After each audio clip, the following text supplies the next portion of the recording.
Goldenfear Solid State Drive.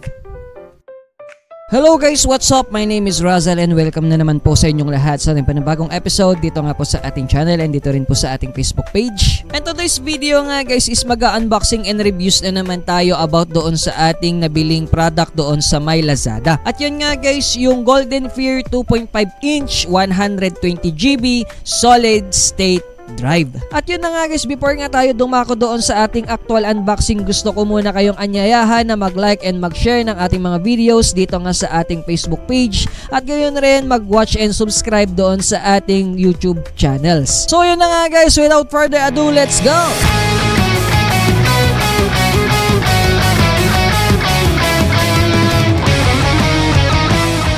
So ito na nga guys yung ating parcel, okay? Okay, bubuksan na natin siya.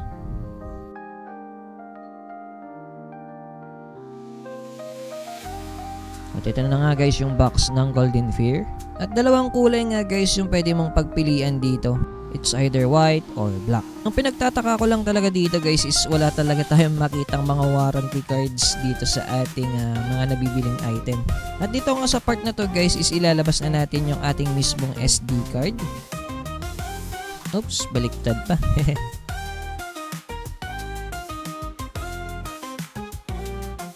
At ito na nga guys yung Goldenfear Solid State Drive.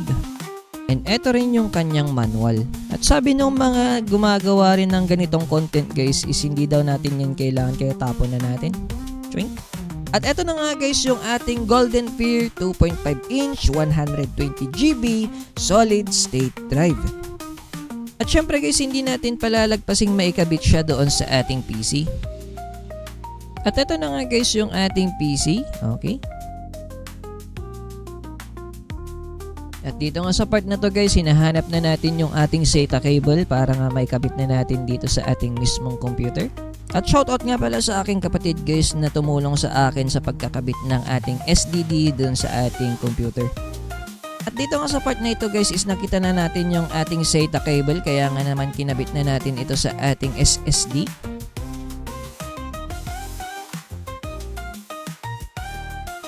Okay, pagpasensyahan nyo na yung ating camera guys kasi nagre-refocus siya. At dito nga sa part na to guys is gumupit tayo ng double-sided tape kasi nga dito nga sa case natin is wala naman tayong compartment for SSD. Kaya naman dinikit na lang natin siya doon sa may compartment ng HDD. At eto na nga guys yung itsura niya sa loob. Zoom natin. Okay.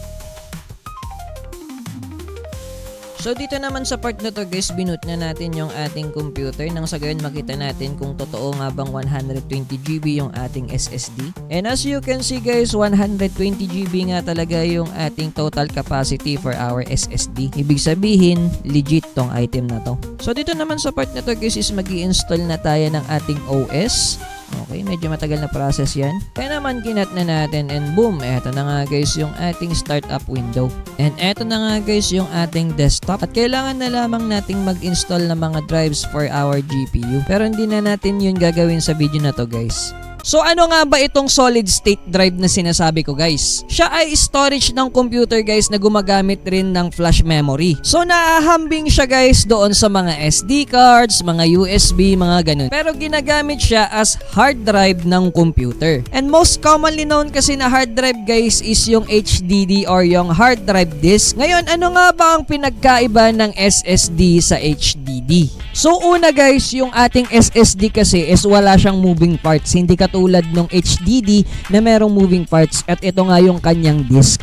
So ano nga bang magiging epekto nun guys? Since yung HDD kasi is meron siyang moving parts, kapag naaalog yung computer or natatabig ganun, kunwari nakabukas tapos imumove mo siya ng konti ganun, medyo tatalon-talon yung magiging output niya. Pangalawa guys, dahil nga sa disk yung ginagamit ng HDD is mas mabagal siyang magbasa ng data. Ibig Ibig sabihin nun guys is mas mabagal siyang mag-process kaysa doon sa SSD. Ang processing speed kasi ng HDD guys is umaabot lamang ng 30 to 150 Mbps. Samantalang yung SSD naman guys is umaabot ng 500 to 3,500 Mbps and more. So napakalaking difference yun guys compared doon sa ating HDD. Pangatlo, same reason guys, dahil nga sa disk yung ginagamit ng HDD is mas prone siyang masira kaysa doon sa SSD. Ang downside lamang ng mga SSD guys is mas maliit yung kanilang storage, na as of now guys umaabot lamang sa 8 terabytes compared doon sa HDD guys na umaabot hanggang 20 terabytes and more. So ano nga ba yung kailangan nating piliin? Kailangan ba nating piliin yung HDD or kailangan nating piliin yung SSD? So ang magiging sagot natin dyan guys is both, kasi nga meron silang specific task para sa ating mga computers. So nalaman natin kanina guys na yung SSD is mabilis siyang mag-process, at dahil nga sa mabilis yung ating SSD guys is suitable siya para sa ating operating system. So kanina nga guys nalaman rin natin na yung storage ng SSD is mas mababa kaysa doon sa HDD, kaya naman yung HDD guys is pwedeng gamiting storage ng computer.